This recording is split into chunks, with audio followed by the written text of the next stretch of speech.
This is Love Notes, daily devotions from Holy Trinity Lutheran Church. Grace and peace to you.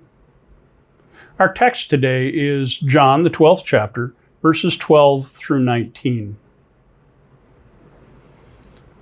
Following what happened at the house of Lazarus, Mary, and Martha, we're told that the next day, the great crowd, the people who gathered for Pentecost, that had come to the festival, heard that Jesus was coming to Jerusalem, and so they meet him there. This act of raising Lazarus from the dead seems to have piqued a certain level of belief or faith. We don't know exactly what they expect, but John tells the story in a way that tells us exactly what it is that they thought was happening. It says they took branches of palm trees and went out to meet him. Now, palm trees were a sign of victory, a sign that the returning army had won their battle. And so in this Jesus, they seem to see someone who is leading them or has led them to victory. And certainly, it's been a victory over death in the case of Lazarus. So they went out to meet him. They shouted, "Hosanna! Blessed is the one who comes in the name of the Lord, the King of Israel." Save us, Hosanna means. Blessed is the one who comes in the name of the Lord, and that is a call for a blessing upon all who call upon the name of the Lord. In this case, it's Jesus. And they add on calling him the King of Israel. This is the people's hope, I think. And it's also a threat to the powers that be. We're told here in John's Gospel that Jesus found a young donkey. He didn't send anybody to go find it for him. He found a young donkey and he sat on it. As it is written, it says in Zechariah, 9th chapter, 9th verse, "Look, the king is coming sitting on a donkey's colt."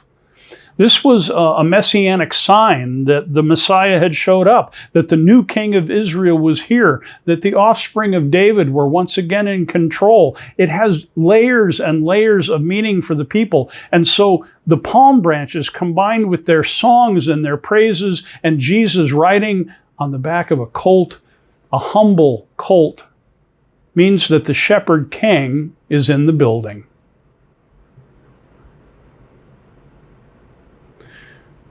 Verse 16 says his disciples did not understand these things at first.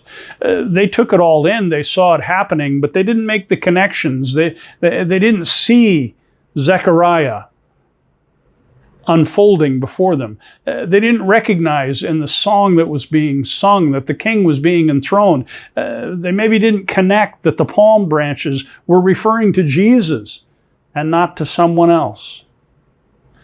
But then it says, when Jesus was glorified, and in John's Gospel, that means the cross and resurrection held together. When Jesus was glorified, then they remembered that these things had been written of him and had been done to him. In other words, it all clicked into place after the cross and the resurrection has happened. And that's really the message of John's Gospel. You're never going to understand who this Word made flesh dwelling among us is until you have journeyed with him to the cross and been witnesses to his resurrection.